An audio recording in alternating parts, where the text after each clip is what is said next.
ओम शांति। आज 2 सितंबर 2022 के बाबा के अनमोल मधुर महावाक्य सुनेंगे। आज की मुरली में बाबा कहे, बाबा ने तुम्हें ड्रामा का ज्ञान देकर एक बहुत सुंदर रोशनी दी है। कौन सी रोशनी? बाबा कहे, ये ड्रामा के अंदर एक दिन न मिले दूसरे दिन से 5000 साल के हर एक दिन भिन्न है। दूसरी बात, एक का पार्ट न मिले दूसरे से, अर्थात कि हर आत्मा का भी अपना अपना पार्ट है। तो सोचो, इतनी करोड़ों आत्माएं, हर एक का पार्ट कितना यूनिक और कितना सुंदर है।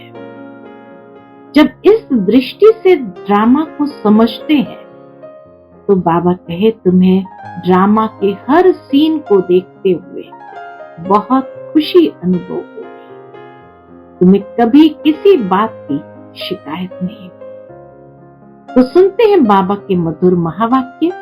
ओम शांति। मीठे बच्चे, तुम्हें बाप का फरमान है, तुम एक बाप से ही सुनो। अविनाशी ज्ञान रत्न सुनने से तुम्हारे कान भी मीठे हो जाएंगे। आज की मुरली से प्रश्न है, ड्रामा के ज्ञान से तुम बच्चों को अभी कौन सी रोशनी मिली है? उत्तर, तुम्हें रोशनी मिली इस बेहद ड्रामा में हर एक को अपना अपना पार्ट मिला हुआ है। एक का पार्ट दूसरे से मिल नहीं सकता। बुद्धि में है, सब दिन होवत न एक समान। 5000 वर्ष के ड्रामा में 2 दिन भी एक जैसा नहीं हो सकते हैं। ये ड्रामा अनादि बना हुआ है जो हूबहू रिपीट होता है। ड्रामा की सदा स्मृति रहे तो चढ़ती कला होती रहेगा। कई बार कई लोग कहते हैं ना, मुझे तैयारी करनी पड़ती है, कहीं फिर से ऐसा हुआ तो मेरे साथ। बाबा कहे, एक सीन दोबारा रिपीट नहीं होती इस ड्रामा के अंदर। तो निश्चिंत हो जाओ और हमेशा अपनी चढ़ती कला की ओर ध्यान दो। आज की मुरली से पहले गीत बजा है, महफिल में जल उठी शमा परवानों के लिए।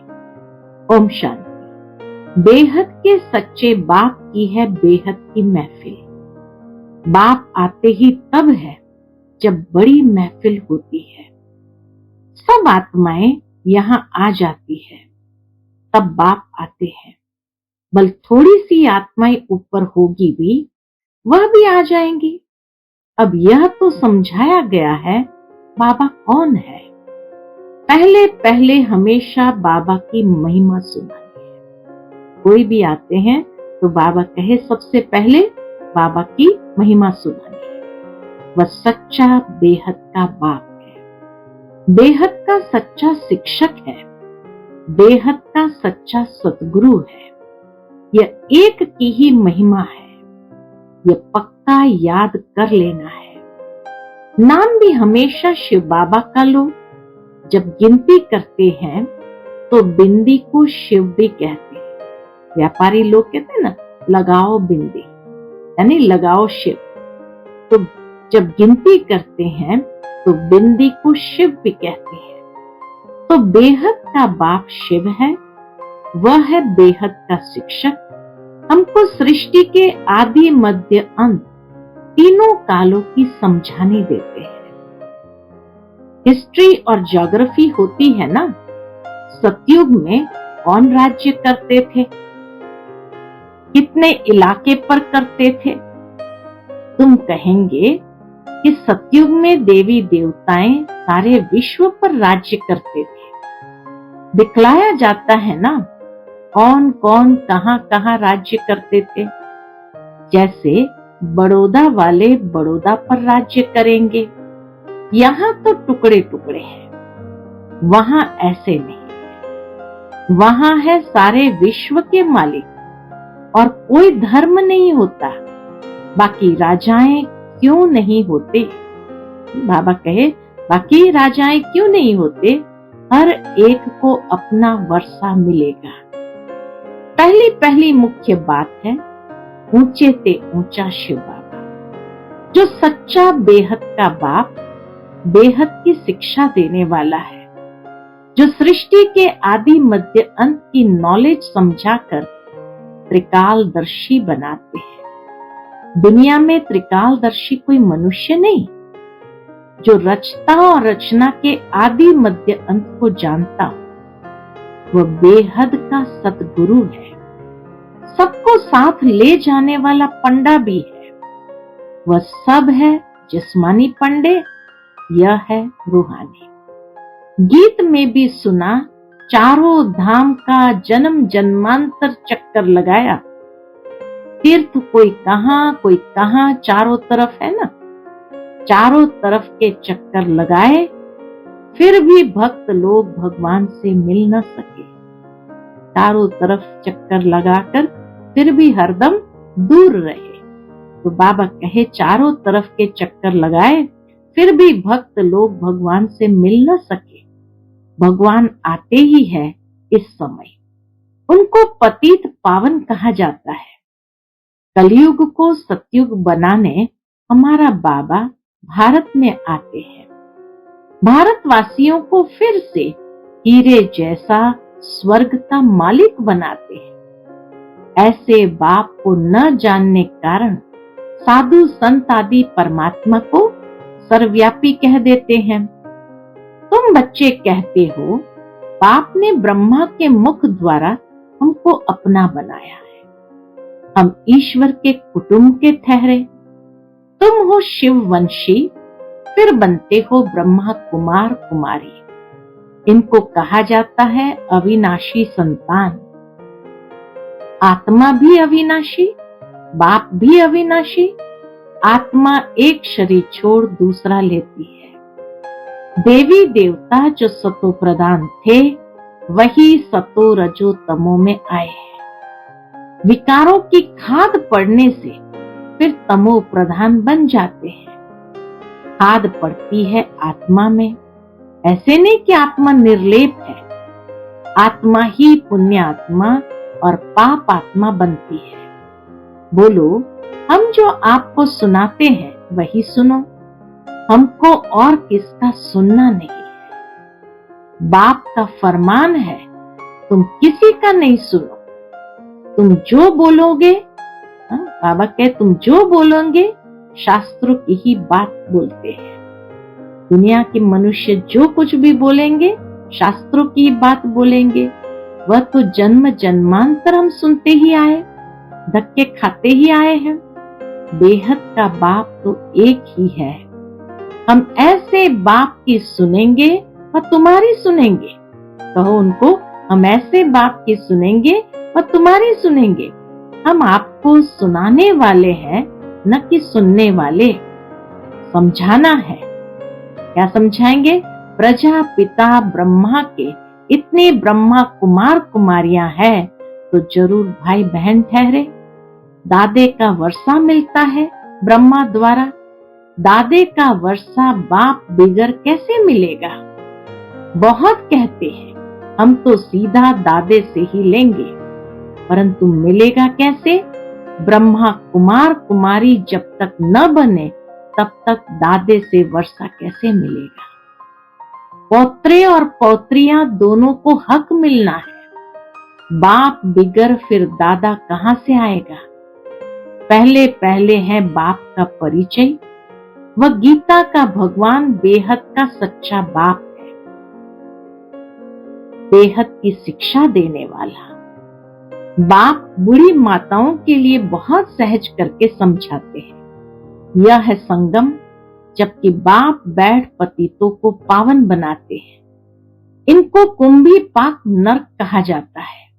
ये सारी दुनिया विषय वैतरणी नदी है, बाकी कोई पानी की नदी नहीं है।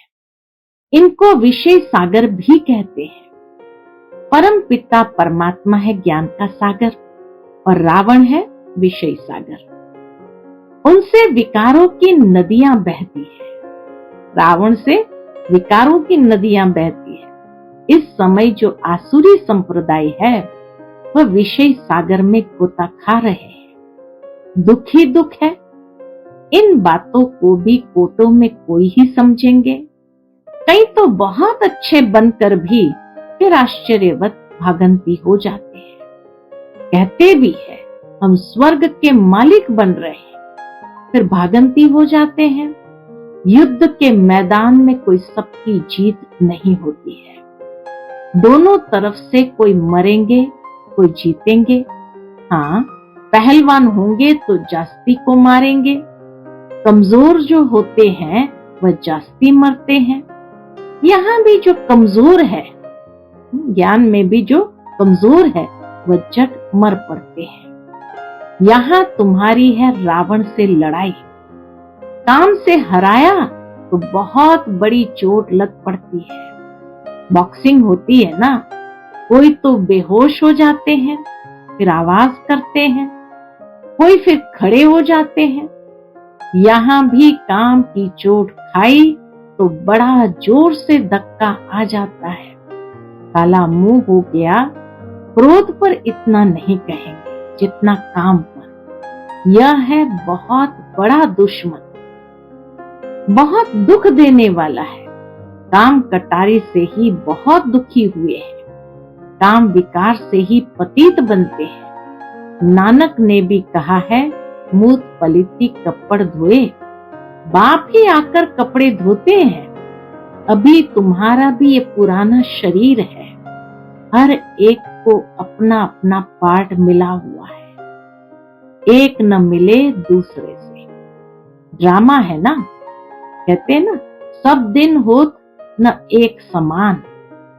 5000 वर्ष का ड्रामा है। इसमें कितने दिन होंगे? 2 दिन भी एक जैसे नहीं हो सकते। यह फिर 5000 वर्ष बाद हूबहू रिपीट होता है। यह अनादि ड्रामा है। सेकंड बाय सेकंड पार्ट बचता जाता है, फिर रिपीट होता है।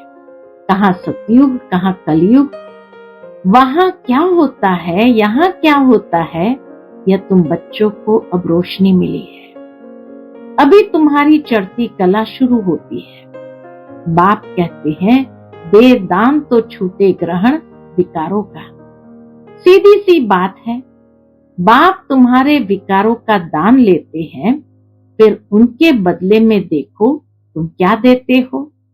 तुम कौड़ियां देते हो, बाप तुम्हें ज्ञान रत्न देते हैं। बाप को कहा भी जाता है रत्नागर, सौदागर। बाप का भी पार्ट है। इस बेहद के ड्रामा में बाप का भी पार्ट है। आत्मा कितनी छोटी है, उसमें कितनी ताकत है, कितना ज्ञान है। यह ज्ञान देने की भी ड्रामा में नूंद है। अविनाशी बाबा कहे, ये ज्ञान देने की भी ड्रामा में नूंद है। अविनाशी फिर कल्प बाद यही ज्ञान देंगे। ये ड्रामा कब विनाश होने वाला नहीं है। वंडर है ना, आत्मा में 84 जन्मों का पार्ट है। इतनी छोटी बिंदी में कितना पार्ट भरा हुआ है। ये बड़ी गुह्य बातें हैं। तो पहले पहले बाप का परिचय देना है। वह रूप भी है, बसंत भी है। निराकार आत्मा जरूर मुख से ज्ञान सुनाएगी, कानों से आत्मा सुनेगी। परमात्मा निराकार बाप मुख से ज्ञान सुनाएगी, कानों से आत्मा सुनेगी। नहीं तो ज्ञान सागर कैसे ज्ञान सुनाए। जरूर ब्रह्मा मुख से सुनाना पड़े। विष्णु व शंकर तो ज्ञान दे न सके। ज्ञान का सागर कहा ही जाता है एक निराकार को। उनसे तुम ज्ञान गंगाएं बनती हो। सागर तो एक है ना। बाप ही ड्रामा के आदि मध्य अंत की नॉलेज देते हैं। सतयुग में सूर्यवंशी राजाएं थे। 8 बादशाही चली, फिर वही सूर्यवंशी चंद्रवंशी बनते हैं। ये ज्ञान तुम ब्राह्मणों में ही है। मुख वंशावली ब्राह्मण। बाप सबका एक है, वह ब्राह्मण है कुख वंशावली, तुम हो मुख वंशावली। वह जिस्मानी यात्रा कर फिर घर लौट जाते हैं, हमारी एक ही यात्रा है। पूरा ये ब्राह्मण जन्म हमारी एक यात्रा है। एक ही बार ये अमर लोक की यात्रा करते हैं, फिर लौटकर इस मृत्यु लोक में आना नहीं है। अमर लोक स्वर्ग को कहा जाता है। वहां कोई यात्रा होती नहीं, वहां भक्ति ही नहीं। यह है ब्रह्मा की रात जिसमें भक्ति के धक्के हैं। यह है ब्रह्मा की रात जिसमें भक्ति के धक्के हैं। चारों तरफ फेरे लगाए परंतु हरदम दूर रहे। स्वर्ग का मालिक बनाने वाला बाप नहीं मिला। तुम पुकारते हो, हे पति पावन आओ, आकर पावन बनाओ। फिर तुम गंगा स्नान करने क्यों जाते हो? जब एक तरफ बाबा को पुकारा तो फिर बाबा कहे गंगा स्नान करने क्यों जाते हो? वह तुम्हें पावन कैसे बनाएंगी? अगर गंगा से पावन हो सकते तो पतित पावन को क्यों बुलाते हो? वो तो अनादिकाल से चली आ रही है और हर रोज स्नान कर लो तो पावन ही पावन ठहरेंगे। तो बाबा कहे अगर गंगा से पावन हो सकते तो पतित पावन को क्यों बुलाते हो? कितने लाखों आदमी जाते हैं गंगा स्नान करने। पतित पावन सर्व का सदगति दाता एक है, बाकी है भक्ति के धक्के। तो युक्ति से प्रश्न पूछना चाहिए तो समझेंगे यह तो बड़े कायदे से पूछते हैं। जबकि एक पतित पावन को बुलाते हैं तो फिर अनेकों के पास धक्के क्यों खाते हैं? बाप कहते हैं मैं आता ही हूं तुमको पावन बनाकर स्वर्ग का मालिक बनाने। तो अंदर में बहुत खुशी होनी चाहिए। बाबा हमको पावन बनाकर स्वर्ग का वर्षा दे रहे हैं। लक्ष्मी नारायण बरोबर स्वर्ग के मालिक थे, उन्हों को बाबा से वर्षा मिला था। तुम यह भी पूछ सकते हो कि यह जो लक्ष्मी नारायण स्वर्ग के मालिक थे तो जरूर उन्हों की प्रजा भी होगी। सतयुग आदि में तो था ही उन्हों का राज्य। अभी तो संगम पर बैठे हो, यहाँ तो प्रजा का प्रजा पर राज्य है। विनाश भी सामने खड़ा है। कल्प कल्प के संगम युगे बाप आते हैं। बाप ही आकर सहज राजयोग सिखलाते हैं। तुम जीवन मुक्ति पाते हो, बाकी सब मुक्ति में जाएंगे। संडे की मुरली में बाबा ने कहा बाबा हर एक आत्मा को वर्षा जरूर देता है, किसी को मुक्ति का, किसी को जीवन मुक्ति का। भारत सुखधाम था ना, अब तो दुखधाम है। देवी देवता धर्म तो है नहीं, फिर स्थापना होनी है। तुम बच्चे राजयोग की शिक्षा ले राज्य भाग्य ले रहे हो, कांटे से फूल बन रहे हो। यहाँ तो सब कांटे हैं। एक दो को कांटा लगाते अर्थात काम कटारी चलाते रहते हैं। अब बाबा फूल बनाते हैं तो कांटा लगाना छोड़ देना है, हिम्मत रखनी है। हिम्मत वाले भी खड़े हो जाते हैं। बाबा देखते हैं इनकी हिम्मत अच्छी है, कभी गिरेंगे नहीं, तो ऐसे हिम्मत वाले को शरण भी दे देते हैं। बाबा जब देखते हैं किसी बच्चे के अंदर हिम्मत बहुत अच्छी है, कभी गिरेंगे नहीं, तो ऐसे हिम्मत वाले को शरण भी दे देते हैं। परंतु ऐसे नहीं कि फिर पति व बच्चे आदि आकर याद पड़े। शुरू में भट्ठी थी, भट्ठी में भी सब ईंटें तो पकती नहीं है।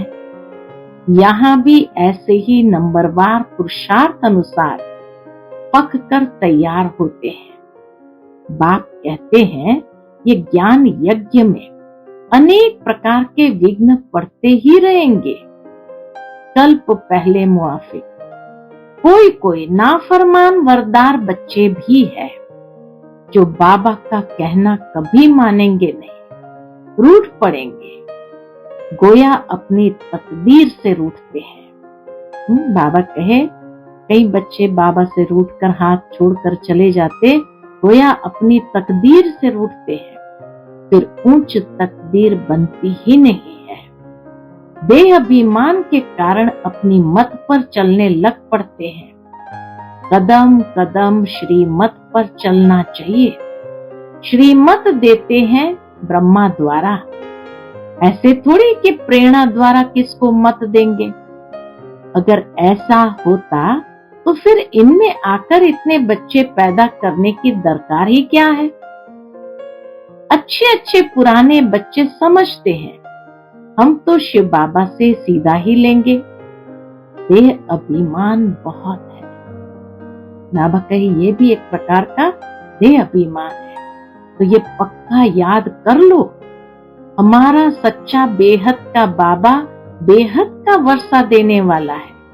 बेहद का वर्षा माना नर से नारायण बनाने वाला। वहां हेल्थ वेल्थ दोनों है तो खुशी रहती है। यहाँ किसको हेल्थ है तो वेल्थ नहीं है, किसको वेल्थ है तो हेल्थ नहीं है। बच्चा पैदा न हो तो दूसरे का लेना पड़े। वहां ये सब बातें होती नहीं। वहां किसी बच्चे को एडॉप्ट भी करने की आवश्यकता नहीं।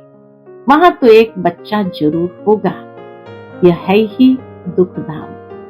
रावण से दुख का श्राप मिलता है, बाप आकर वर्षा देते हैं। यहाँ तुम बच्चों का मुख रोज मीठा किया जाता है। शुरू शुरू में हर रोज क्लास के बाद टोली मिलती थी। अभी तो बहुत विस्तार हो गया तो बंद हो गया। तो बाबा कहे यहाँ तुम बच्चों का मुख रोज मीठा किया जाता है।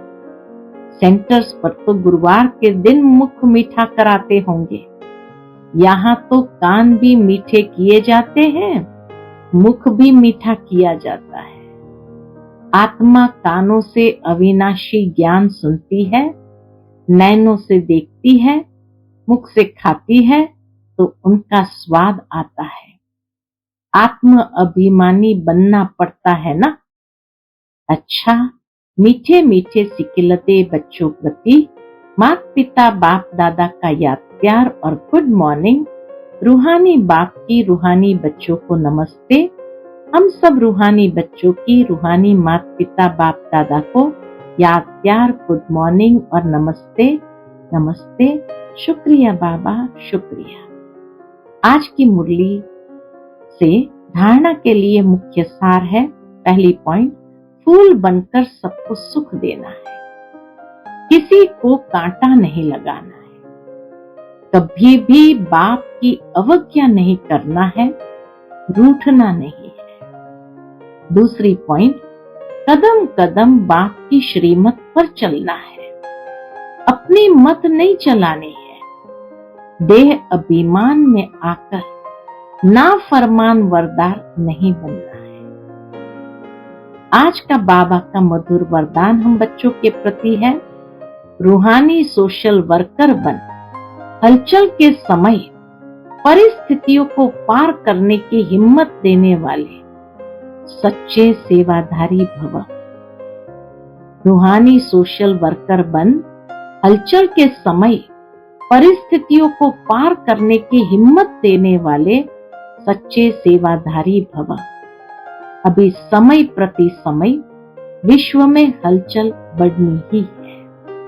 अशांति व हिंसा के समाचार सुनते हुए आप रूहानी सोशल सेवाधारी बच्चों को विशेष अलर्ट बनकर अपने पावरफुल वाइब्रेशन द्वारा सब में शांति की, सहन शक्ति की हिम्मत भरनी है। बाबा कहे, अशांति व हिंसा के समाचार सुनते हुए आप रूहानी सोशल सेवाधारी बच्चों को विशेष अलर्ट बनकर अपने पावरफुल वाइब्रेशन द्वारा सब में शांति की, सहन शक्ति की हिम्मत भरनी है।